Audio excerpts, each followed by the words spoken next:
السلام علی عبادہ الذین اصطفیٰ فاعوذ باللہ من شرور انفسنا ومن سیئات اعمالنا من یہد اللہ فلا مضل لہ ومن یضلل فلا ہادی لہ واشہد ان لا الہ الا اللہ وحدہ لا شریک لہ واشہد ان محمدا عبدہ ورسولہ اما بعد فإن خیر الحدیث کتاب اللہ وخیر الہدی ہدی محمد صلی اللہ علیہ وسلم وشر الامور محدثاتها وكل محدثة بدعة وكل بدعة ضلالة وكل ضلالة في النار اعوذ باللہ السمیع العلیم من الشیطان الرجیم من حمزہ ونفخہ ونفثہ بسم اللہ الرحمن الرحیم اللہم صلی علی محمد وعلی آل محمد کما صلیت علی ابراہیم وعلی آل ابراہیم انک حمید مجید اللہم بارک علی محمد وعلی آل محمد کما بارکت علی ابراہیم وعلی آل ابراہیم انک حمید مجید رب اشرح لی صدری ویسر لی امری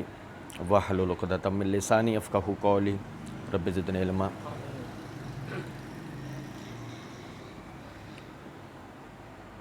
اللہ رب العزت نے سورہ بقرہ کی آیت نمبر 187 کے اندر فرمایا وَكُلُوا وَاشْرَبُوا حَتَّى يَتَبَيَّنَ لَكُمُ الْخَيْطُ الْأَبْيَضُ مِنَ الْخَيْطِ الْأَسْوَدِ مِنَ الْفَجْرِ ثُمَّ أَتِمُّوا الصِّيَامَ إِلَى اللَّيْلِ،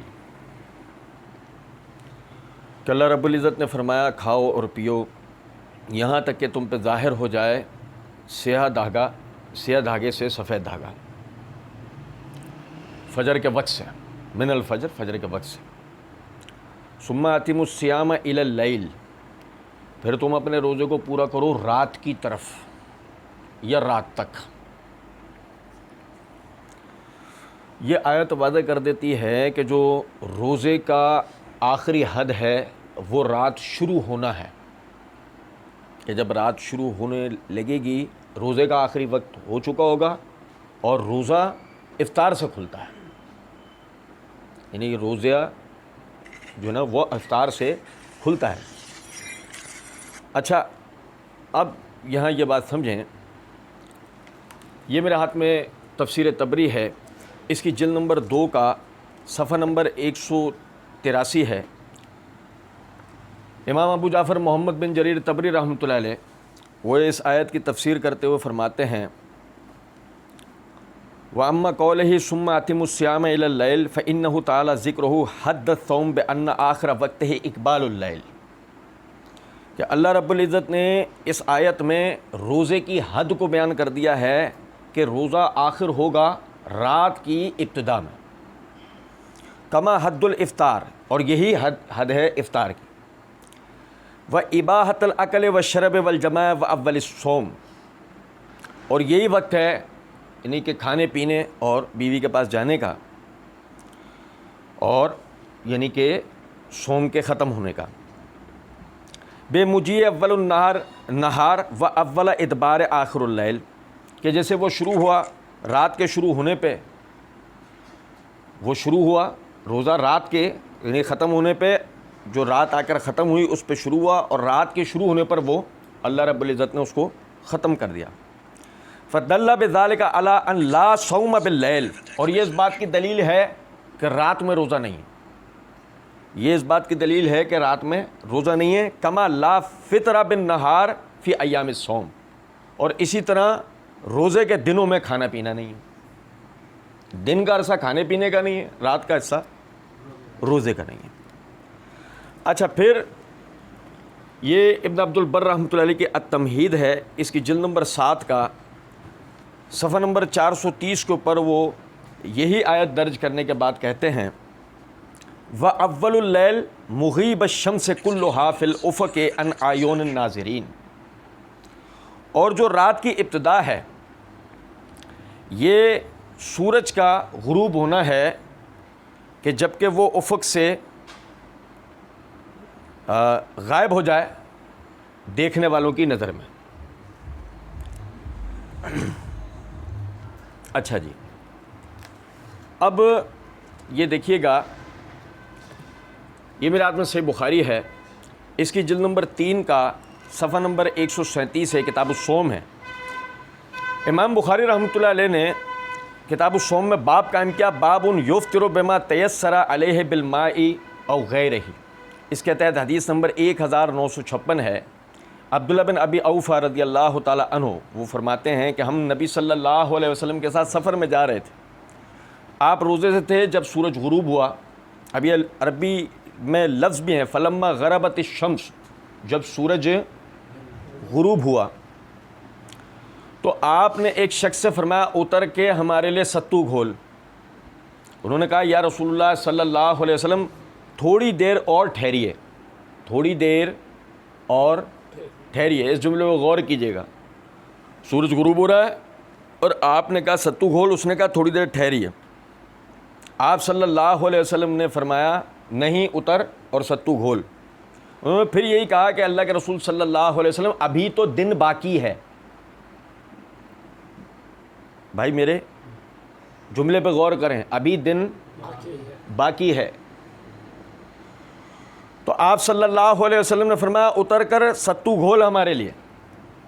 چنانچہ انہوں نے اتر کر ستو گھولا.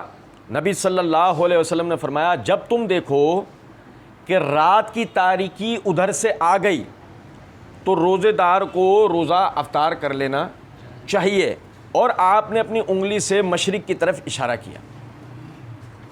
اچھا، حدیث نمبر 1958 میں یہ الفاظ بھی ہیں کہ نبی صلی اللہ علیہ وسلم نے فرمایا کہ جب تم یہ دیکھو رات کی جو تاریکی ادھر سے آ گئی اور دن ادھر سے وہاں ڈھل گیا تو تم روزہ افطار کر لو.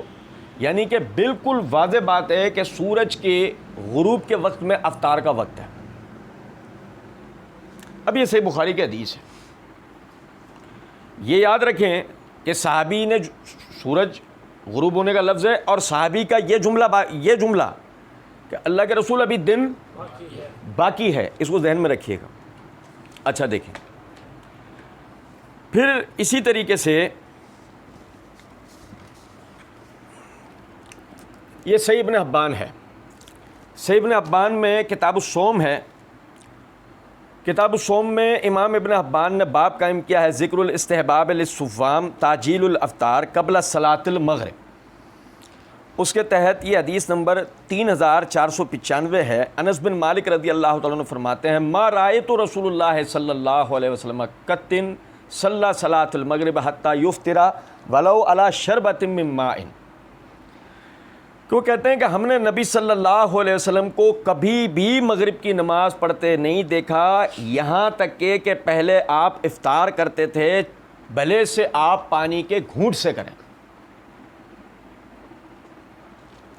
اس سے پہلے آپ مغرب کی نماز نہیں پڑھتے تھے. اس کا مطلب یہ ہوا کہ افطار نبی صلی اللہ علیہ وسلم نے مغرب کی نماز سے پہلے کی. اور کون نہیں جانتا کہ مغرب کی نماز سورج غروب ہونے کے بعد ہے. مغرب کی نماز سورج غروب ہونے کے بعد ہے اور اگر افطار اس سے پہلے ہے تو وہ غروب کے وقت ہے. اچھا، اب سمجھیں ذرا اس بات کو. یہ میرے ہاتھ میں صحیح بخاری ہے. صحیح بخاری میں کتاب الصوم کے اندر امام بخاری رحمۃ اللہ علیہ نے باب قائم کیا باب متى یحل فطر الصائم، کہ روزہ کس وقت افطار کرنا چاہیے. اب امام بخاری رحمۃ اللہ علیہ نے ترجمۃ الباب کو واضح کرنے کے لیے فرمایا وَأَفْطَرَ ابو سعید الخدری حین غاب قرص الشمس. اور ابو سعید خدری رضی اللہ تعالیٰ عنہ نے افطار اس وقت کیا کہ جب سورج کا کنارہ غائب ہو گیا. سورج کا کنارہ غائب، سورج ڈوب گیا تو آپ نے افطار کر لی. اب امام بخاری رحمۃ اللہ علیہ اس سے کیا بتانا چاہ رہے ہیں کہ افطار کا جو وقت ہے وہ سورج کا غروب ہے. اچھا، پھر یہ دیکھیں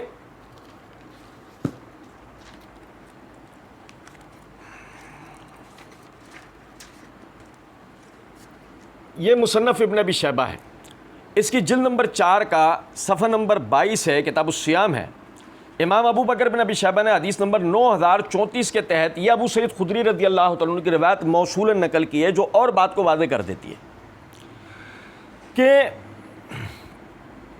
وہ عبد الواحد بن ایمن کے والد ایمن وہ کہتے ہیں کہ دخل تو علیہ فافطر علی ارک وانا ارى لم تغرب، میں ابو سعید خدری رضی اللہ تعالیٰ عنہ کے پاس پہنچا اس حالت میں کہ آپ افطار کر رہے تھے اور میں سورج کو دیکھ رہا تھا جو ابھی پوری طریقے سے غروب بھی نہیں ہوا تھا، جو ابھی پورے طریقے سے غروب نہیں ہوا تھا۔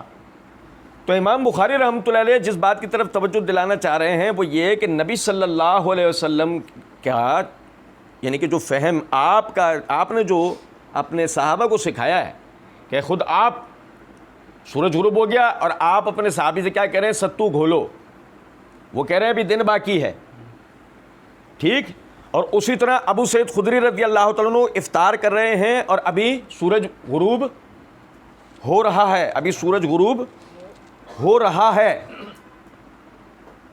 تو یعنی آپ سمجھیں کہ اگر فرض کر لیتے ہیں تھوڑی دیر کے لیے یہ افطار کا وقت ہے، یہ افطار کا وقت ہے، کوئی اس سے پہلے افطار کرے گا وہ روزے کو خراب کرے گا، اور کوئی اگر اس کے بعد افطار کرے گا جو نبی صلی اللہ علیہ وسلم کا بیان کردہ افطار کا وقت اور آپ کا اپنا عمل ہے تو وہ سنت سے زیادتی کرے گا یا نہیں؟ ٹھیک ہے، اب سمجھے گا ذرا بات۔ اب دیکھیں یہ میرے ہاتھ میں سنن ابی داؤد ہے، اس کی جلد نمبر 2 کا صفحہ نمبر 273 ہے، کتاب الصیام ہے۔ امام ابو داؤد نے باب قائم کیا، باب ما یستحب من تعجیل الفطر، اس کے تحت حدیث نمبر 581 ہے کہ نبی اکرم صلی اللہ علیہ وسلم نے فرمایا یہ دین ہمیشہ غالب رہے گا جب تک لوگ جلدی روزہ افطار کریں گے، جب تک لوگ جلدی روزہ افطار کریں گے، کیونکہ یہود اور نصارہ روزہ افطار کرنے میں تاخیر کرتے ہیں،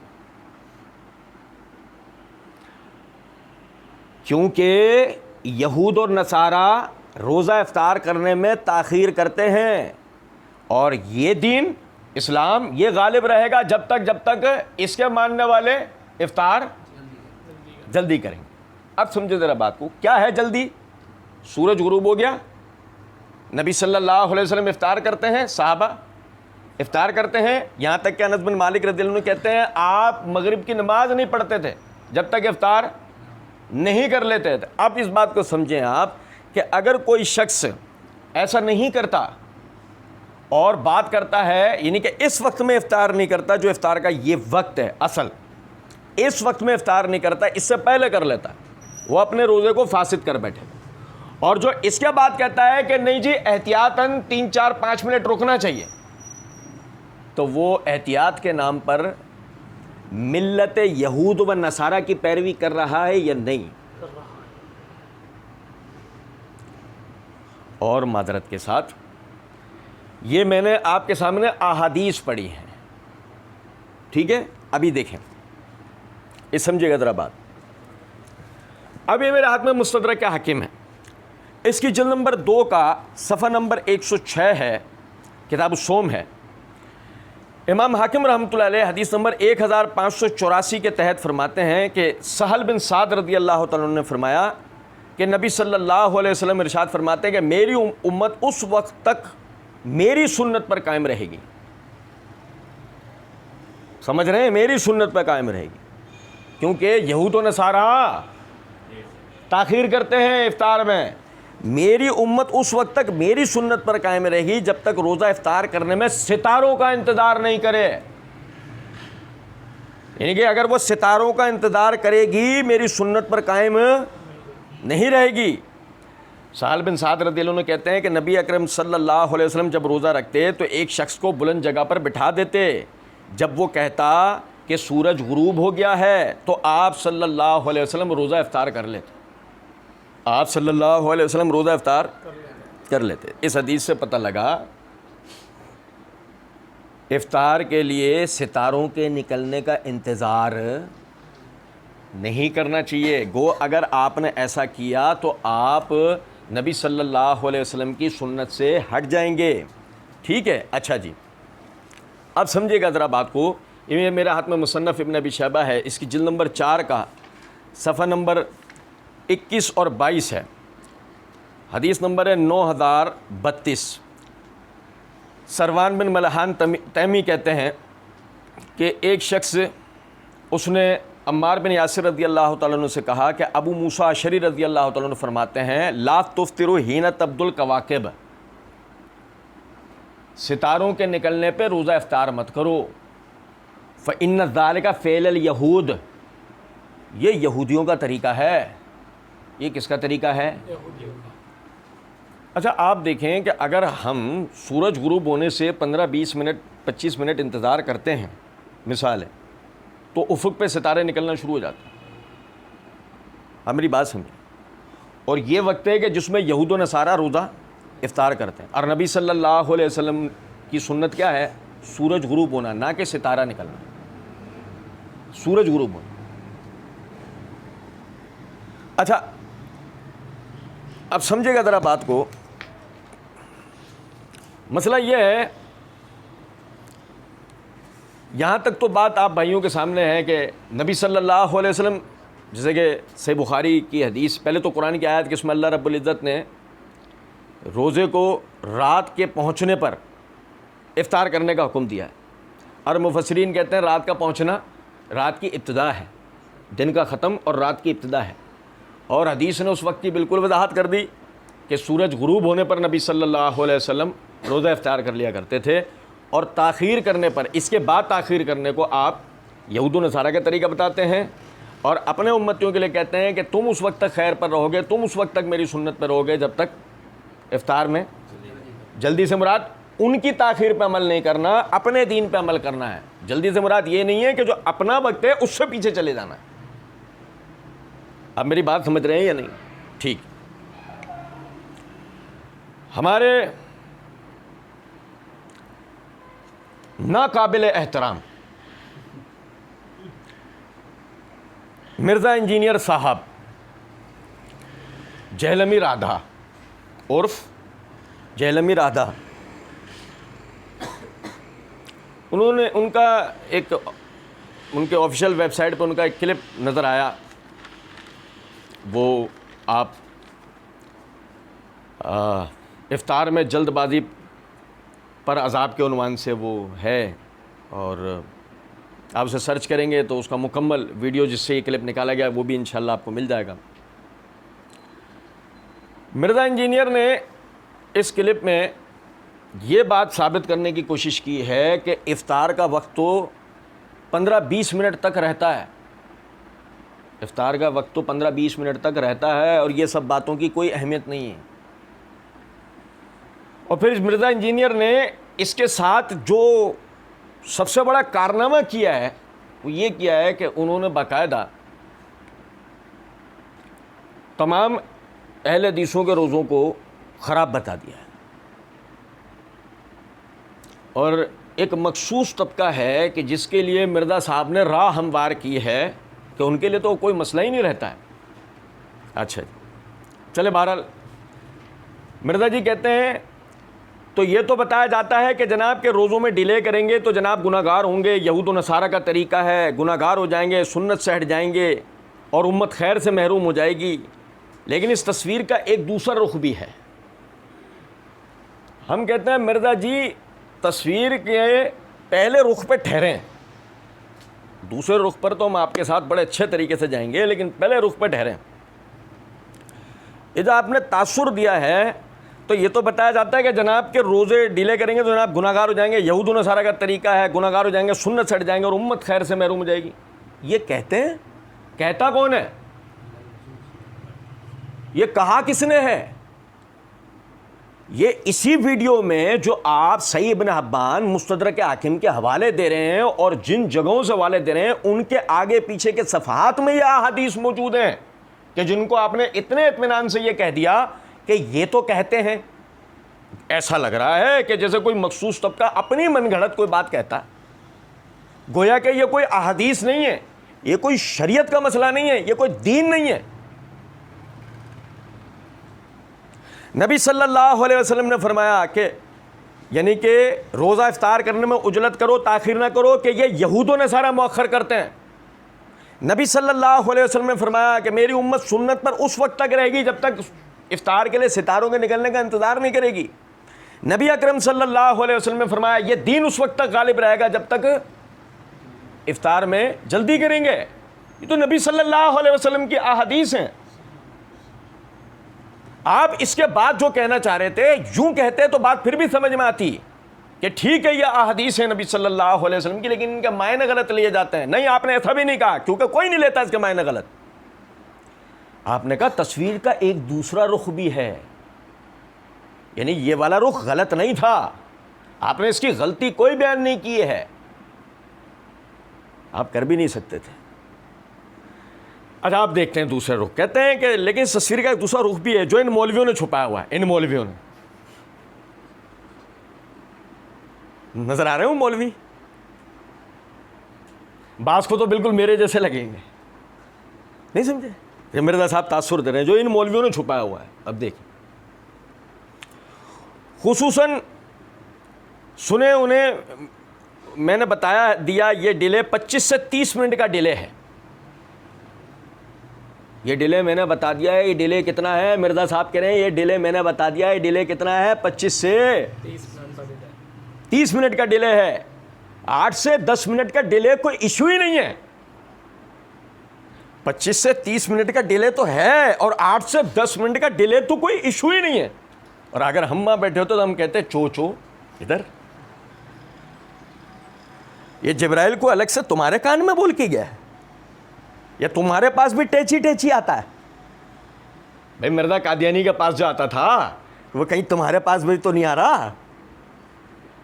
یہ 25 سے 30 منٹ یا 8 سے 10 منٹ جو ایشو ہی نہیں ہے، یہ احادیث میں ہے نا، وہ پڑھو. یہ 8 سے 10 منٹ، یہ 25 سے 30 منٹ جو بھی آپ نے نکالا یہ احادیث میں ہوگا نا. گو اگر مثال طور پہ احادیث میں نہیں ہے تو پھر اس کا مطلب یہ باقاعدہ مرزا صاحب کا اپنا من گھڑت ہے. ایسا ہوا؟ اور میں وہ بات بول دوں، یہ مرزا صاحب کا من گھڑت نہیں ہے، یہ مرزا صاحب ایران سے لائے. سمجھ تو آپ گئے ہوں گے، ٹھیک ہے. اچھا پھر کہتے ہیں کہ 8 سے 10 منٹ کا ڈیلے کوئی ایشو ہی نہیں ہو، اور اس کو سیمولٹینیس کنٹراسٹ جو ہے حدیث کو جو یہ چھپاتے ہیں، چوتھی حدیث سن لیں.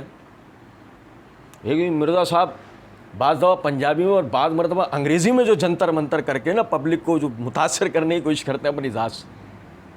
سامری کے زمانے میں ہوتے تو سامری بولتا یا تو مجھ سے سیکھ لے یا مجھے اپنا شاگرد بنا لے.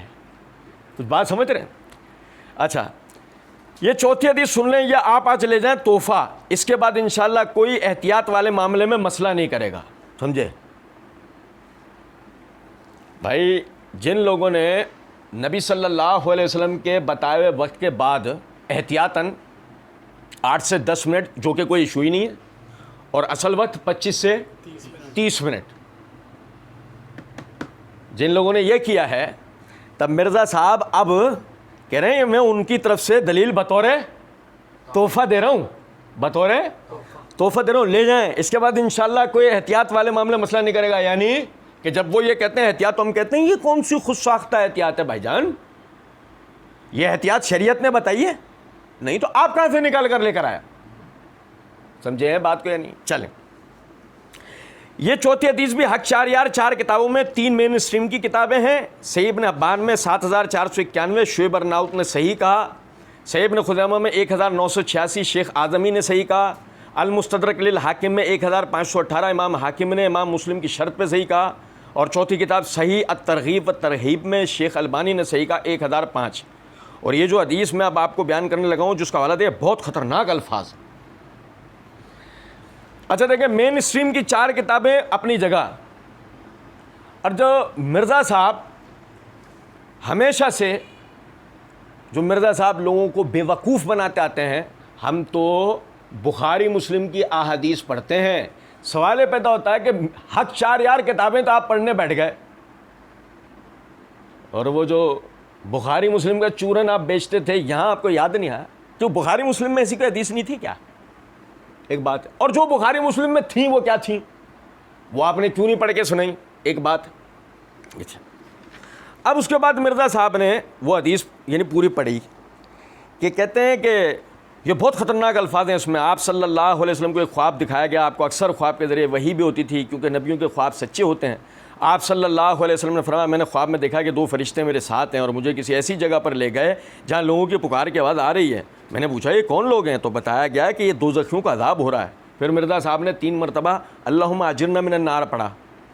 پھر کہتے ہیں کہ میں تھوڑا آگے جب گیا تو ایک پہاڑی آئی, اس پہاڑی پر چلنا میرے لیے دشوار ہو گیا تو 2 فرشتوں نے میری مدد کی تو میں اس پہاڑی کو کراس کرنے میں کامیاب ہو گیا. پھر میں نے وہاں پر کچھ لوگ دیکھے جو الٹے لٹکے ہوئے تھے, اپنے پاؤں کے ساتھ کونچوں کے ساتھ الٹے لٹکے ہوئے تھے اور ان کی بانچیں چری ہوئی تھیں, جبڑے چرے ہوئے تھے اور اس میں سے مسلسل خون بہہ رہا تھا. میں نے پوچھا یہ کون لوگ ہیں؟ تو بتایا گیا یہ وہ لوگ ہیں جو وقت سے پہلے روزہ افطار کر لیا کرتے تھے. اب افطار میں اتنی جلدی کرتے تھے کہ ابھی ٹائم نہیں ہوا ہوتا تھا اور وہ افطار کر لیا کرتے تھے.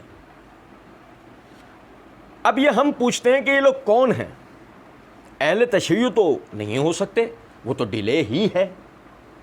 ان کے اوپر تو آپ نے ڈیلے والا چھاپ لگا دیا ہے.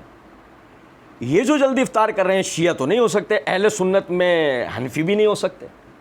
ان کے تو 3 منٹ احتیاط کے ساتھ ہیں. پیچھے کون بچ جاتا ہے؟ ساڈے سگے برا, ٹھیک ہے جی, جڑے سانو تے سمجھے دینے یعنی اہل حدیث. اچھا دیکھیں میں بتاؤں آپ کے بات. مرزا صاحب نے خود بھی دیکھیں ترجمہ کیا ہے, یعنی کہ جو مرزا صاحب نے ترجمہ پڑھا ہے کہ جو وقت سے پہلے روزہ افطار کر لیا کرتے تھے, وقت سے پہلے روزہ افطار کر لیا کرتے تھے, افطار میں اتنی جلدی کرتے تھے کہ ابھی ٹائم نہیں ہوا ہوتا تھا, وہ افطاری کر لیا کرتے تھے. مرزا صاحب نے خود نے ترجمہ یہ پڑھا ہے. اچھا دیکھ, اور مرزا صاحب نے مزے کی بات حوالہ مستدرک کے اسی نسخے کا دیا. یہ سمجھیں, آپ دیکھیں گے نا ویڈیو, مستدرک کا یہی نسخہ انہوں نے بطور حوالہ بیان کیا ہے. اچھا یہی صفحہ نمبر 98 کی یہی حدیث جو مرزا صاحب پڑھ رہے ہیں حدیث پڑھی ہے. اچھا صفحہ نمبر 106 پر وہ حدیث تھی جو میں نے ابھی آپ کو پڑھ کے بتائی کہ نبی صلی اللہ علیہ وسلم نے فرمایا میری امت اس وقت تک میری سنت پر قائم رہے گی جب تک روزہ افطار کرنے میں ستاروں کا انتظار نہیں کرے گی. یعنی 25 سے 30 منٹ ڈیلے. کیا فرق تھا؟ صفحہ 98 سے 106 کے درمیان کیا فرق تھا؟ نہیں سمجھے ہیں, لیکن مرزا صاحب نے بتایا نہیں. 2 باتیں ہو سکتی ہیں. پہلی, مرزا صاحب کو یہی صفحہ رٹوایا گیا, صفحہ 98 پیج 98, اور یا پھر مرزا صاحب کو پتا تھا لیکن مرزا صاحب جان بوجھ کر علماء یہود کی طرح چھپا گئے. بھائی وہ یہود والا مسئلہ ثابت کرنے بیٹھے تھے تو یہود کی سنت پہ تو پورے طریقے سے عمل کر کے دکھائیں گے نا, حق کو چھپا کے بھی دکھائیں گے. نہیں سمجھے؟ چلیں. اچھا اب دیکھیں کہ حدیث کے جو عربی الفاظ تھے اس میں یہ الفاظ ہیں ہؤلاء الذین یفطرون قبل تحلۃ صومہم. ہؤلاء الذین یفطرون قبل تحلۃ صومہم, یہ وہ لوگ ہیں کہ جو افطار اس وقت کر لیا کرتے تھے کہ جب افطار ہونا بھی حلال نہیں ہوا ہوتا تھا. سمجھ گئے بات کو؟ مرزا صاحب کا کیا ہوا ترجمہ کہ یہ لوگ جو ہے وقت سے پہلے روزہ افطار کر لیا کرتے تھے. اب ہونا کیا چاہیے کہ مرزا صاحب وقت بتاتے ہیں نا یہاں پہلے کہ وقت کیا ہے کہ جس سے پہلے افطار نہیں کرنی. جیسے کہ میں نے آپ بھائیوں کو صحیح بخاری کی حدیث پڑھ کے بتائی کہ نبی صلی اللہ علیہ وسلم سورج غروب ہونے کے وقت میں افطار کر لیا کرتے تھے, جس کا مطلب ہے کہ افطار کا وقت کیا ہے؟ سورج کا غروب ہونا. مرزا جی نے پڑھ کے بتایا. اچھا دیکھیں پھر دوسری بات کہ اگر مثال کے طور پہ یہ حدیث وقت سے پہلے والوں کے عذاب کے لیے ہے تو جو وقت کے اوپر تاخیر کر رہے ہیں ان کے لیے جو احادیث کے اندر آیا ہے کہ وہ یہود و نصارہ کے فعل پہ عمل کر رہے ہیں, مرزا صاحب نے اس کو پڑھ کے سنانا پسند کیا. اچھا دیکھیں, کہتے ہیں اب ہم یہ پوچھتے ہیں لوگ کون ہیں؟ یہ اہل تشیع تو نہیں ہو سکتے ہیں. وہ تو مرزا جی کہیں بھی نہیں ہو سکتے. مرزا جی وہاں سے تو پیسے آ رہے ہیں آپ کو, وہ کیسے ہو سکتا ہے؟ چلیں, کہتے ہیں ان کے اوپر تو آپ نے ڈیلے والا چھاپ لگا دیا. ہم نے نہیں لگایا مرزا جی, تو احادیث ہیں, وہ کرے ایسا رہے ہیں تو اس میں ہمارا تو کوئی قصور نہیں ہے. چلیں, کہتے ہیں جو جلدی افطار کر رہے ہیں یہ اہل سنت میں حنفی بھی نہیں ہو سکتے, ان کے بھی 3 منٹ احتیاط کے ساتھ ہیں. چلو شکر ہے آپ نے ان کی جان تو بخشی. اب کہتے ہیں کہ پیچھے کون بچ جاتا ہے؟ ساڈے سگے برا. استغفر اللہ, استغفر اللہ, ادعوا لآبائہم هو اقسط عند اللہ. ایسا ہمارا بھائی ہوتا بچپن میں نیلا دھوتا دے دیتے. نہیں سمجھے بات؟ مرزا صاحب اپنا سگا بھائی بنا رہے ہیں میں، اہل حدیث ساڈے سگے برا، یعنی ٹھیک ہے جی جڑے سانو تے سمجھتے نے، یعنی اہل حدیث یعنی وہ ہمارے، آپ جہلم شہر میں آپ دیکھ لیں ٹائم ٹیبل غلط ہے، ابھی بھی میں نے دیکھا ادھر تو ایون انفیوں کا بھی ٹائم ٹیبل غلط بنا ہوا ہے. میں نے ان کو بھی بتایا یار 5-6 منٹ پہلے آپ لوگ افطار کروا رہے ہیں، ٹائم ٹیبل انفیوں کا 7:02 ہے، اہل حدیث کا 7:01 ہے اور افطار ہو رہی ہے. 7:07 پر ابھی کچھ جماعت الدعوہ والوں کا جو ہے ٹائم ٹیبل جو ہے، چونکہ انہوں نے وہ تھوڑا الیکٹرانکلی فالو کیا ہے، وہ اہل حدیث میں سے ان کا ٹائم ٹیبل ٹھیک ہے یا دارالسلام والوں. اچھا مرزا جی سے کوئی پوچھا، اچھا مرزا جی وہ الیکٹرانکل فالو کرنا تھا، اچھا تو احادیث فالو نہیں کرنی تھی؟ احادیث سے تو وقت بتاؤ نا بھائی. میں نے بتایا تمہارا 5-6 منٹ غلط ہے، تمہارا 3-4 منٹ غلط ہے، تمہارا 8-10 منٹ غلط ہے، سب کا تو بتا رہا بیٹھ گیا نا. جہلم شہر کا گھڑیال کون ہے؟ مرزا انجینئر. گھنٹہ بج رہا ہے چوچو کا، اس کا بھی گھنٹہ بتا رہا ہے، اس کا بھی بتا رہا ہے. تیرا 3 منٹ ہے، اس کا 4 منٹ. ابے تو بات تو بتا ٹائم کیا ہے وہ، جس سے اس کا 3 منٹ یا اس کا 4 منٹ صحیح ہے یا اس کا 2 منٹ غلط ہے. نہیں سمجھے کچھ بات کو؟ اچھا جی نہیں، وہ نکل گیا ہے. وہ کیا نکل گیا ہے؟ الیکٹرانکلی فالو کیا ہے انہوں نے تھوڑا سا. اچھا جی تو باقی جو پرانی 1950-1960 کے بابوں نے بنائے ہیں نا، وہ اکثر ٹائم ٹیبل غلط ہیں. اس وقت کے لوگوں کے روزے ہوں گے، ان کو بیچاروں کو پتہ نہیں تھا. اچھا سمجھے بات کہ نہیں؟ ان پیچھے والے بابوں نے ٹائم ٹیبل غلط بنایا ہوا ہے، 1950-60 والے بابوں نے ٹائم ٹیبل غلط بنایا تھا. اچھا مسئلہ 1950-60 سال والے بابوں نے کس کو دیکھ کے بنایا تھا؟ وہ بتایا مرزا جی نے. وہ ظاہر ہے ان سے پیچھے والے بابا ہوں گے، اور وہ بابا اپنے سے پیچھے والے کو. بھائی الیکٹرانکلی تو یا تو دارالسلام والے یا جماعت الدعوہ والے فالو کر رہے تھے بقول مرزا جی کے. نہیں سمجھے؟ باقی تو جتنے پیچھے والے بابا تھے وہ کیا چیز فالو کر رہے تھے؟ تو مرزا جی نے بتایا نہیں، وہ غلط بنایا تھا انہوں نے. ان کے روزے ہو گئے. لو مرزا جی کا فتویٰ بھی آ گیا ساتھ ساتھ کے روزے ان کے ہو گئے. وہ ان کو پتہ نہیں تھا بیچاروں کو. اب پتہ کس کو لگا؟ جہلم کے گھڑیال کو. چو نہیں سمجھے؟ اچھا جی اس زمانے میں ان کو چاہیے تھا وہ احتیاط کرتے ہیں. اس زمانے میں ان کو چاہیے تھا. یہ زمانہ کہاں تک جا رہا ہے پیچھے؟ 1950-60 سے یہ پیچھے جا رہا ہے زمانہ. یہ کہاں تک جائے گا پتہ آپ کو؟ صحابہ اور اہل بیت تک. کیونکہ انہوں نے الیکٹرانکلی فالو نہیں کیا تھا، وہ کتاب و سنت کو فالو کر رہے تھے. وہ کتاب و سنت کو فالو کر رہے تھے. لیکن روزے ان کو چلو شکر ہے ان کے روزے مرزا جی بتا رہے ہیں ہو گئے. ان کو پتہ نہیں تھا. اب ہمارے روزوں کا مسئلہ ابھی کے اہل حدیث ہوگا. باقی تو شیعہ کا مسئلہ نہیں، حنفیوں کا مسئلہ نہیں. کون بچا؟ ساڈے سگے بھائی. اللہ معاف توبہ.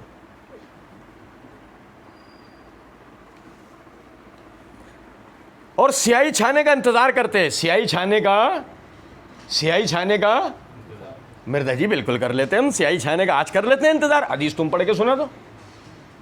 سیاہی چھانے کا انتظار ہم کر لیتے ہیں. حدیث پڑھ کے اور جو اگر نہیں سنا سکے تو پھر ڈوب کے مرنا پسند کو پانی ناپاک کرنا پسند کرو گے؟ جہلم شہر کا. اچھا کہتے ہیں کہ 8-10 منٹ. اب تو مطلب ان کو اپنے ٹائم ٹیبل کو دیکھنا چاہیے. ہم یہ پوچھتے ہیں یہ کون لوگ ہیں جو روزہ جلدی افطار کرنے کی وجہ سے جن کو قیامت والے دن عذاب ہوگا؟ ایٹ لیسٹ اس عذاب کا شکار وہ لوگ نہیں ہوں گے جو روزہ کھولنے میں ڈیلے کرتے ہیں 5 یا 10 منٹ کا. 25-30 منٹ والا تو معاملہ ہی لیتا ہے، یعنی وہ تو بہت ہی اعلیٰ ہے. ٹھیک ہے اس میں بھی کہا ہے کہ سنت سے محرومی ہے. اس کے عذاب کی کوئی حدیث نہیں آئی، اس کے عذاب کی کوئی حدیث نہیں آئی. اس کے اوپر عذاب کی حدیث آئی ہے کہ جو جلدی افطار کرتے ہیں ان کو الٹا لٹکا کے عذاب دیا گیا. اچھا دیکھیں میں آپ کو ایک چیز اور بتاتا ہوں ذرا سمجھیے گا.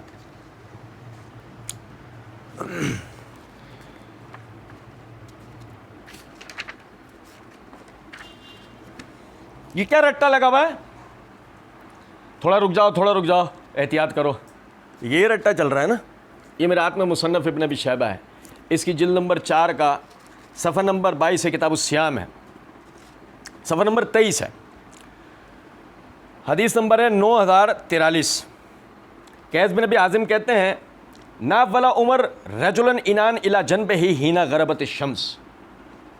عمر رضی اللہ تعالیٰ عنہ نے ایک شخص کو ڈانٹا, اس کے برابر میں برتن رکھا ہوا تھا اور سورج غروب ہو رہا تھا, سورج فقال لہو اشرب, اس صاحب نے کہا پیو, ثم قالا, اس کے بعد عمر رضی اللہ تعالیٰ نے کیا کہا, لعلک من المتصوفین بفطرہ سوفا, مجھے لگتا ہے تو ان میں سے ہے جو اپنے روزے پر زیادتی افطار پہ اپنی زیادتی کرتے ہیں اور کہتے ہیں تھوڑا رک جاؤ, تھوڑا رک جاؤ, تھوڑا رک جاؤ, سمجھیں. اب 1950-60 والوں کے روزے تو ہو گئے مرزا جی, تم کن میں سے ہو گئے؟ مجھے لگتا ہے تو ان مصوفین میں سے ہے, ان یعنی کہ زیادتی کرنے والوں میں سے جو یہ کہتے ہیں کہ تھوڑا رک جاؤ, تھوڑا. عمر رضی اللہ تعالیٰ عنہ کا فتویٰ ہی ہے. اچھا جی, پھر دیکھیں مرزا صاحب کہتے ہیں کہ اچھا جی, اب ہم ان علماء سے ہی پوچھتے ہیں, علماء سے پوچھ کے چلتے ہیں, پھر ہم پوچھتے ہیں کہ جن کو عذاب ہو رہا تھا یہ کون لوگ ہیں؟ ایتے نہیں کچھ کہہ سکتے, ایویں ختم ہو گئے نے, تسی ہو پائی جنہاں نو پتہ ہے کہ تواڈے ٹائم ٹیبل غلط نے, اور انجینئر صاحب تانوں دس دے بھی نے, پھر بھی ٹائم ٹیبل ٹھیک نہیں کرواتے. اچھا وہ بقیہ تو جنتر منتر مرزا جی کا سمجھ میں نہیں آیا, جہاں سے مرزا صاحب کا اپنا آگے نا انجینئر صاحب, بس وہیں سے سمجھ میں آنا شروع ہوا ہے تھوڑا سا. سنیں ذرا بات کو, کہ مرزا صاحب کے اور انجینئر صاحب توانو دس دے بھی نے. اچھا خود سے ہی وہ صاحب بھی ہیں انجینئر صاحب. ہماری نظر میں انجینئر نہیں ہے, صاحب کہاں سے ہوگا؟ نہیں سمجھے کچھ بات کو؟ ہماری نظر میں ایک آدمی انجینئر نہیں ہے, اڑی باز, بچپن میں اڑیاں لگاتا رہا, پڑھ لیتا تھا, آج ایسا منہ ہوتا ہے اس کا, ایسی حرکتیں ہوتی ہیں اس کی, پڑھے لکھے لوگوں کی حرکتیں. انجینئر صاحب تو دس دے نے. اب لائے کہاں سے ہو تم انجینئر صاحب جو دس دے ہو؟ یہ لاتے کدھر سے ہو تم؟ پہلے یہ تو بتاؤ نا. کہ یہ تو نہیں کروا رہے, ضد پڑے ہوئے ہیں. میں نے اپنی ذاتی جیب سے لا کے ان کو ٹائم ٹیبل دیے ہیں, میں نے اپنی ذاتی جیب سے لا کے ان کو ٹائم ٹیبل دیا. بڑی ہنسی آئی میں جب یہ جملہ سنا مرزا جی کا, تو بڑی ذاتی جیب سے. اوہو, چلو میں ذاتی جیب بتاتا ہوں آپ کو. مرزا صاحب کا مسئلہ نمبر 157 questions on Sunni and Shia issues میں پارٹ 1 میں مرزا جی ابتدا کے اندر ایک جگہ کہتے ہیں کہ وہ جو مرزا جی کا جو یہ پمفلٹ تھا نا 72 صحیح الاسناد احادیث واقعہ کربلا کے مسئلے پہ, تب مرزا جی اس کے حوالے سے کہتے ہیں وہ قلق مجھے تھا, میں نے فیصل بھائی انڈیا میں وہاں پہ پروفیشنل لوگ اویلیبل ہیں, انہوں نے الحمدللہ آن پیمنٹ ہزاروں روپے لگا کر انگلش میں 58 پیجز پہ اس کا ترجمہ کیا ہے. پھر کچھ جملوں کے بعد فرماتے ہیں کہ اس کے بعد اس کا ہندی ترجمہ کیا ہمارے وسیم بھائی ہیں, پروفیسر ہیں انڈیا کے اندر. سارے پروفیشنل لوگ کدھر ہیں؟ انڈیا میں. اور آن پیمنٹ پیسہ لگا کے مرزا صاحب کے پمفلیٹ کا وہ ہندی اور انگریزی میں ترجمے کر رہے ہوتے ہیں.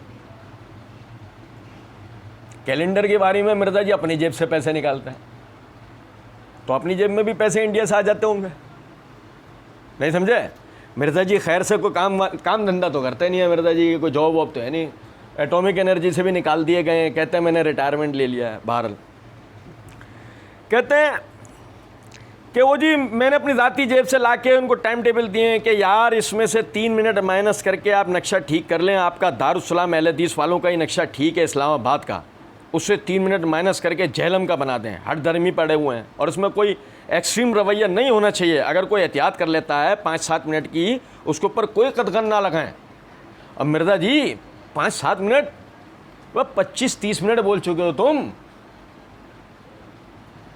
کیا بولا؟ 25 سے 30 منٹ کی وقت میں کوئی حرج نہیں ہے, اور 5-7 منٹ تو کوئی مسئلہ ہی نہیں ہے. مرزا جی یہاں کہہ رہے ہیں کہ 5-7 منٹ کی اس کے اوپر کوئی قدغن نہ لگائیں, کوئی فتویٰ نہ لگائیں. ہم نہیں لگاتے, کوئی مسئلہ ہی نہیں. تو اگلے دن صبح 9 بجے روزہ کھول لے, کیا ٹینشن ہے اس کے اندر؟ کیونکہ تو فطرت اسلام پہ رہ کر روزہ رکھتا ہوتا تو احادیث پڑھتا. احادیث میں سے پتہ لگتا ہے کہ نبی صلی اللہ علیہ وسلم غروب کے وقت روزہ افطار کر لیا کرتے تھے, اور تاخیر کو آپ صلی اللہ علیہ وسلم یہود و نصارہ کا فعل قرار دے رہے ہیں. اور اس تاخیر کے لیے مزید وضاحت کرتے ہوئے فرما دیا ستارہ نکلنے کا انتظار نہ کرو، یعنی سیاہی چھانے کا انتظار نہ کرو، اور تو سیاہی چھانے کا کہہ رہا ہے۔ مطلب سیدھا سیدھا تو نبی صلی اللہ علیہ وسلم کے خلاف بول رہا ہے، اور تو تاثر یہ دے رہا ہے کہ یہ یوں بولتے ہیں، یہ یوں بولتے ہیں، گویا کہ جیسے ایسی کوئی احادیث موجود ہی نہیں ہے، اور ہم کہہ رہے ہیں کہ آمنا و صدقنا، کوئی مسئلہ ہی نہیں۔ سوال یہ کیا پیدا ہوتا ہے کہ 5 سے 7 منٹ یا 25 سے 30 منٹ ہم تو انتظار کرنے کو تیار ہیں، جب پورے دن روزہ رکھتے ہوئے افطار تک آ گئے تو اگلے 25-30 منٹ انتظار کرنے میں ہمیں کیا پریشانی؟ حدیث پڑھو، کیا کرو؟ قرآن کی آیت پڑھو، حدیث پڑھو۔ یہ تم ہمارے لیے گھڑیال بن گئے ہو نا، 5-7 منٹ تیرے، 2-3 منٹ تیرے، یہ مت کرو، ہمیں حدیث پڑھ کے بتاؤ۔ کہتے ہیں پر جلدی والوں کا ہاتھوں ہاتھ لیں کہ ان کا روزہ ضائع ہو رہا ہے۔ جلدی والے کون ہیں؟ ہمارے روزے ضائع ہو رہے ہیں بھائی، ہیں؟ کون سی والی مائکروسکوپ میں دیکھا گیا ہے؟ مرزا انجینئر والی مائکروسکوپ، ٹوٹے ہوئے لینسز والی، اور ان کے اوپر عذاب والا بھی میں نے 4 اہل سنت مین اسٹریم کی کتابوں سے بتا دیا ہے۔ یہ مرزا صاحب کا یہ کلپ مکمل ہو گیا، اس کی جو حیثیت ہے وہ میں نے آپ بھائیوں کے سامنے رکھی۔ یہ میرے ہاتھ میں صحیح بخاری ہے، اس کی جلد نمبر 3 کا صفحہ نمبر 137 ہے، کتاب الصوم میں امام بخاری رحمۃ اللہ علیہ نے باب قائم کیا ہے، باب تاجیل الافطار، افطار میں جلدی کرنا۔ اس کے تحت حدیث نمبر 1957 ہے۔ نبی صلی اللہ علیہ وسلم نے فرمایا میری امت کے لوگوں میں اس وقت تک خیر باقی رہے گی جب تک وہ افطار میں جلدی کرتے رہیں گے۔ دیکھیں میرے بھائی، میں نے عرض کیا تھوڑی دیر پہلے بھی کہ جلدی کرنے کا مطلب صرف یہ ہے کہ ہم غروب شمس ہو، سورج غروب ہو اور ہم روزہ افطار کر لیں، اس کے بعد ہم تاخیر کا انتظار نہ کریں۔ اچھا دیکھیں، اسی طریقے سے یہ مصنف ابن ابی شیبہ ہے، اس کی جلد نمبر 4 کا صفحہ نمبر 21 ہے، کتاب الصیام ہے۔ امام ابو بکر بن ابی شیبہ نے باب قائم کیا فی تاجیل الافطار وما ذکر فی ہے، اس کے تحت حدیث نمبر 9031 ہے۔ سعید بن المسیب رحمۃ اللہ علیہ فرماتے ہیں کہ کانا عمر یکتب الی امرائہ لا تکونوا من المصوفین بفطرکم ولا تنتظروا بصلاتکم اشتباک النجوم، کہ عمر رضی اللہ تعالیٰ عنہ انہوں نے اپنے تمام گورنروں کو یہ بات لکھ دی تھی کہ تم میں سے کوئی شخص بھی افطار کے اندر یعنی کہ زیادتی نہ کرے اور نہ ہی نماز کے لیے ستارے نکلنے کا انتظار کرے۔ ٹھیک ہے، اس سے بات واضح ہو گئی کہ روزہ، جیسے کہ صحیح ابن حبان کی حدیث ہم نے پڑھی کہ انس بن مالک رضی اللہ تعالیٰ عنہ فرماتے ہیں کہ نبی صلی اللہ علیہ وسلم کو میں نے کبھی بھی مغرب کی نماز پڑھتے نہیں دیکھا اس طرح کہ آپ مغرب کی نماز پڑھتے پہلے افطار کرتے، بھلے سے 1 گھونٹ پانی پی کر آپ کو افطار کرنی پڑتی، لیکن اس کے بعد آپ مغرب کی نماز پڑھتے۔ تو پتہ لگا کہ غروب شمس پہ، سورج غروب ہونے پہ افطار کر لینی ہے، مغرب کے وقت میں مغرب کی نماز پڑھنی ہے، اور یہ جو من گھڑت احتیاط کا نام لیا جاتا ہے، اس من گھڑت احتیاط کے پیچھے سنت پر زیادتی نہ کریں۔ اور اس حوالے سے ایک اور بھی جو ہے وہ مغالطہ دیا جاتا ہے، میں وہ آپ بھائیوں کے سامنے رکھ دیتا ہوں۔ بعض لوگ موطا امام مالک کے حوالے سے ایک روایت پڑھ کے بتاتے ہیں، یہ میرے ہاتھ میں موطا امام مالک ہے، اس کی یہ کتاب الصیام ہے۔ امام مالک رحمۃ اللہ علیہ نے اس باب قائم کیا، باب ما جاء فی تاجیل الفطر، اس کے تحت یہ حدیث نمبر 315 ہے کہ حمید بن عبد الرحمن وہ کہتے ہیں کہ سیدنا عمر اور سیدنا عثمان رضی اللہ تعالیٰ عنہما نماز مغرب اس وقت پڑھتے جب رات کی سیاہی نظر آنے لگتی، یعنی افطار سے پہلے، پھر رمضان میں نماز کے بعد روزہ افطار کرتے۔ اب اس سے بعض لوگ یہ تاثر دینے کی کوشش کرتے ہیں کہ عمر رضی اللہ تعالیٰ عنہ اور عثمان رضی اللہ تعالیٰ عنہ مغرب کی نماز پڑھنے کے بعد افطار کرتے تھے۔ سمجھے گا ذرا بات۔ سب سے پہلی چیز تو یہ ہے کہ دیکھیں، یہ حمید بن عبد الرحمن بن عوف ہیں، مدنی تابعی ہیں، سکہ بہت مطلب سکہ تابعی ہیں، بڑے ائمہ میں سے ہیں۔ یہ جو عمر رضی اللہ تعالیٰ عنہ اور عثمان رضی اللہ عنہ کی طرف منسوب کر کے جو اس کو بیان کر رہے ہیں، یہ میرے ہاتھ میں طبقات الکبریٰ امام میرے ساتھ کی، اس کی یہ جلد نمبر 5 کا صفحہ نمبر 169 ہے۔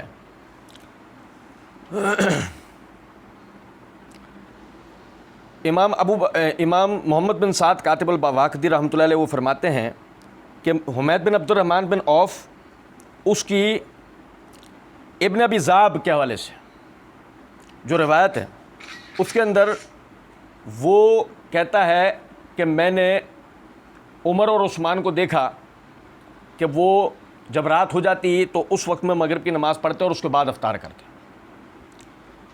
اور امام مالک والی روایت میں حمید بن عبد الرحمن کہتے ہیں کہ عمر و عثمان رمضان میں مغرب کی نماز پڑھتے ہیں، لیکن اس میں حمید نے یہ نہیں کہا میں نے دیکھا. امام مالک والی روایت میں یہ الفاظ نہیں ہے ولم یکل رأیت، میں نے انہیں دیکھا ہے، یہ الفاظ نہیں ہے. اب واقدی کہتا ہے کہ ان دونوں حدیثوں میں ہمارے نزدیک مالک کی حدیث زیادہ ثابت ہے. واقدی کہتا ہے کہ ان دونوں روایتوں میں ہمارے نزدیک امام مالک والی جو روایت ہے کہ جس میں الفاظ ہیں کہ انہوں نے دیکھا نہیں ہے، یہ زیادہ ثابت. وہ کہتا ہے وجہ اس کی ہے کہ حمید بن عبد الرحمن بن عوف نے عمر رضی اللہ عنہ کو نہیں دیکھا، نہ ہی ان سے کچھ سنا ہے.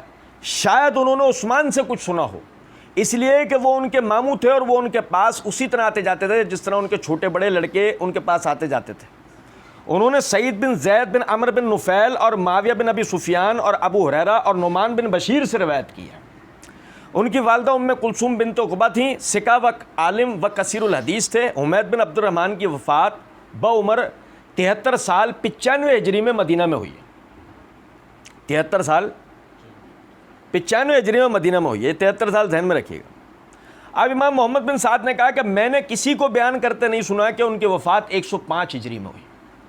یہ غلط و خطا ہے اور یہ ممکن ہی نہیں ہے کہ اس طرح ہو، نہ ان کی عمر کے حساب سے اور نہ ان کی روایت کے حساب سے. 95 ہجری زیادہ صحیح اور صواب کے قریب تر بات ہے. اچھا جی، اب یہ دیکھیے گا، یہ میرے ہاتھ میں تہذیب التہذیب ہے، اس کی یہ جلد نمبر 2 کا صفحہ نمبر 458 ہے. حافظ ابن حجر رحمۃ اللہ علیہ حمید بن عبد الرحمن بن عوف کے حالات بیان کرتے ہوئے یہ واقدی اور محمد بن سعد رحمۃ اللہ علیہ ان کے اقوال ذکر کرنے کے بعد یہ جو امام محمد بن سعد نے کہا ہے نا وہ ھذا غلط وہ خطا، کہ یہ کہنا کہ وہ 105 ہجری میں ان کی وفات ہوئی ہے، یہ غلط اور خطا ہے. حافظ ابن حجر کہتے ہیں قلت ہوا قول الفلاس و احمد بن حنبل و ابو اسحاق الحربی و ابن ابی عاصم و خلیفہ بن خیاط و یعقوب بن سفیان فی کتاب الکلابازی. وہ کہتے ہیں کہ میں کہتا ہوں کہ یہ قول تو امام فلاس کا، احمد بن حنبل کا، ابو اسحاق حربی کا، ابن ابی عاصم کا، خلیفہ بن خیاط کا اور یعقوب بن سفیان کا یہ قول ہے کہ ان کی وفات کب ہوئی ہے؟ 105 ہجری کے اندر 73 سال کی عمر. اب میری بات سمجھ رہے ہیں؟ اب دیکھیں، سمجھیں ذرا اس نقطے کو کہ اگر 95 ہجری میں بعمر 73 سال ان کی یعنی کہ انتقال ہوتا ہے تو سیدنا عمر اور سیدنا عثمان کی شہادت کے زمانے میں وہ ہوتے ہیں 13 سال کے. کس عمر کے ہوتے ہیں؟ 13 سال کے. 13 سال کے بچے کی روایت قابل قبول ہوتی ہے. سنیں ذرا میری بات. لیکن اگر 105 ہجری ان کی وفات 73 سال کی عمر میں ہوئی ہے تو وہ عمر اور عثمان رضی اللہ تعالیٰ عنہ کے زمانے میں 3 سال کے تھے، اور 3 سال کے بچے کی روایت معتبر نہیں ہوتی. سمجھے ذرا اس بات. اور ان کی وفات 105 ہجری میں ہوئی ہے، یہ قول امام فلاس، احمد بن حنبل، ابو اسحاق حربی، ابن ابی عاصم، خلیفہ بن خیاط اور یعقوب بن سفیان فسوی رحمۃ اللہ علیہ حضرات ان سب کا ہے. فرض کر لیتے ہیں ہم اس کو 95 ہجری مان لیں تو ابھی ایک بات باقی ہے، وہ ہم پڑھیں گے. لیکن اگر یہ 105 ہجری ان کی وفات ہے تو پھر تو بالکل صحیح بات ہے. امام مالک والی روایت جو واقدی کہہ رہا ہے وہ صحیح ہے، کہ امام مالک والی روایت صحیح ہے کہ میں نے تو وہ ایسا کرتے تھے، یہ نہیں کہ میں نے دیکھا ہے. ٹھیک ہے. اچھا، اب حافظ ابن حجر رحمۃ اللہ علیہ کہتے ہیں کہ امام زہلی نے امام یحییٰ بن معین رحمۃ اللہ علیہ سے روایت کیا ہے کہ وہ 105 ہجری میں ہی ان کا انتقال ہوا تھا. حافظ ابن حجر رحمۃ اللہ علیہ کہتے ہیں کل تو میں کہتا ہوں وَإِن صَحَّ ذَلِكَ عَلَىٰ تَقْدِيرِ صِحَّةُ مَا ذُكِرَ مِن سَنِّهِ فَرِوَایَتُهُ عَنْ عمر مُنْقَطِعَةٌ قطعاً، کہ اگر یہ بات ثابت ہو جائے، اگر یہ بات ثابت ہو کہ 105 ہجری ان کی وفات ہے، تو پھر تو عمر رضی اللہ تعالیٰ عنہ سے ان کی روایت قطعاً منقطع ہے۔ وَقَضَىٰ عَنْ عثمان و ابی ہے، اور اسی طرح ان کی روایت ان کے والد عبد الرحمن بن عوف سے، اور ان کی روایت عثمان رضی اللہ تعالیٰ عنہ سے بھی منقطع ہے۔ آگے حافظ ابن حجر رحمۃ اللہ علیہ کہتے ہیں وقال ابو زرع، اور امام ابو زرع نے کہا ہے حدیثہ عن ابی بکر و علی رضی اللہ تعالی عنہما مرسل، کہ ان کی ابو بکر اور علی رضی اللہ تعالی عنہما سے روایت منقطع ہوتی ہے۔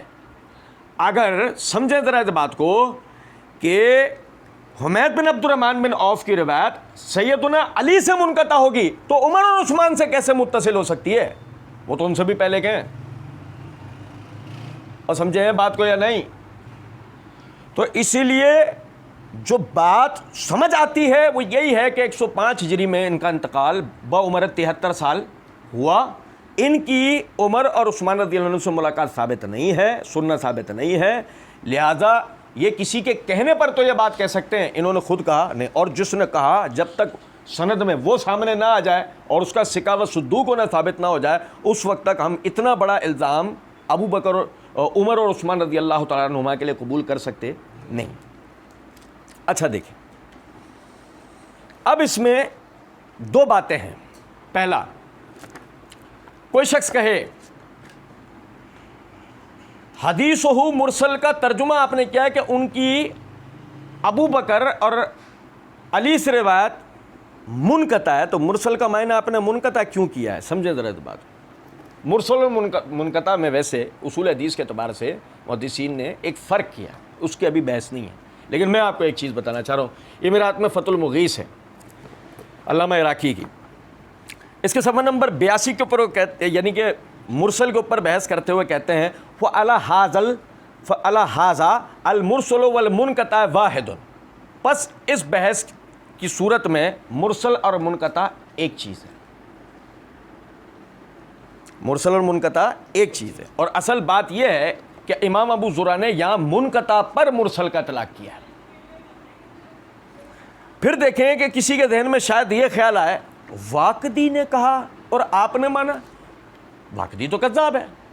سنیں ذرا بات، یہ اسی فتح المغیث میں علامہ عراقی صفحہ نمبر 482 کے اوپر فرماتے ہیں والواقدی وَإِن ضُعِفَ فِي الْحَدِيثِ فَهُوَ مِنْ أَئِمَّةِ أَهْلِ السِّيَرِ، اور جہاں تک واقدی ہے وہ حدیث میں ضعیف ہے، تاریخ میں تو امام ہے، تاریخ میں تو۔ اچھا سمجھیں، ہم کہتے ہیں کہ ٹھیک ہے، اگر کوئی آدمی یہاں ضد کرے گا تو ہم کہتے ہیں کہ ٹھیک ہے، واقدی کی بات کو نہیں لیتے، ہم تھوڑی دیر کے لیے ابن ابی ذئب والا جو سند ہے اس کو تسلیم کر لیتے ہیں، ہم امام مالک والی سند کو بھی تسلیم نہیں کرتے، چلیں کوئی مسئلہ نہیں۔ لیکن اب آپ کے لیے تحقیق کا ایک نقطہ ہم دیتے ہیں۔ یہ میرے ہاتھ میں مصنف ابن ابی شیبہ ہے، اس کی جلد نمبر 4 کا صفحہ نمبر 171 ہے، کتاب الصیام ہے۔ امام ابو بکر بن ابی شیبہ نے باب قائم کیا من کان یحب ان یفطر قبل ان یصلی، اس کے تحت حدیث نمبر 9880 ہے۔ امام معمر بن راشد بواسطہ ابن شہاب زہری، جن سے ابن ابی ذئب نے وہ کلمات نقل کیے جن سے امام مالک نے یہ کلمات نقل کیے، معمر بن راشد بواسطہ ابن شہاب زہری، اور امام ابن شہاب زہری بواسطہ حمید بن عبد الرحمن بن عوف۔ کون؟ اور کون میرے بھائی؟ کون؟ کوئی اور نہیں، کون؟ وہی حمید بن عبد الرحمن۔ وہ کہتے ہیں ان عمر و عثمان کان یصلیان المغرب اذا رأى اللیل وکان یفطران قبل ان یصلیھا، کہ عمر اور عثمان رات ہونا شروع ہوتی، رات ہونا دیکھ لیتے، آپ دونوں حضرات مغرب پڑھ لیا کرتے تھے اور مغرب کی نماز سے پہلے افطار کرتے تھے، دونوں حضرات مغرب کی نماز سے پہلے اب آپ سمجھیں اس بات کو، وہی حمید بن عبد الرحمن کہہ رہے ہیں کہ عمر اور عثمان دونوں افطار کب کرتے تھے؟ مغرب کی نماز سے پہلے، اور مغرب کی نماز کب پڑھتے تھے؟ رات یعنی شروع ہوتے ہی، رات شروع ہوتے ہی۔ لہذا اب یہی نہیں کہ ابن ابی ذئب کی اور امام مالک والی روایت کے اندر آپ ابن ابی ذئب کی روایت کو قبول کریں، بلکہ اب آپ کو پہلے اس کا جواب دینا پڑے گا کہ جو معمر نے باواسطہ زہری باواسطہ حمید بن عبد الرحمن جو روایت کی کہ عمر اور عثمان رضی اللہ تعالی عنہما وہ افطار مغرب سے پہلے کرتے تھے۔ اور دیکھیں جو بخاری مسلم سے ابن ابان وغیرہ کتب کی احادیث ہیں جو سب میں نے آپ کو پڑھ کے بتائیں کہ نبی صلی اللہ علیہ وسلم یعنی کہ سورج غروب ہوتا آپ افطار کر لیا کرتے اور افطار کے بعد آپ مغرب کی نماز پڑھتے تھے۔ تو یہ کیسے ممکن ہے کہ عمر و عثمان رضی اللہ تعالی عنہما نبی صلی اللہ علیہ وسلم کی سنت کی مخالفت کرتے ہوئے مغرب کی نماز پہلے پڑھیں اور بعد میں افطار کریں، وہ بھی رات ہو جانے کے بعد؟ اللہ رب العزت سمجھنے اور عمل کرنے کی توفیق دے۔ وما علینا الا البلاغ۔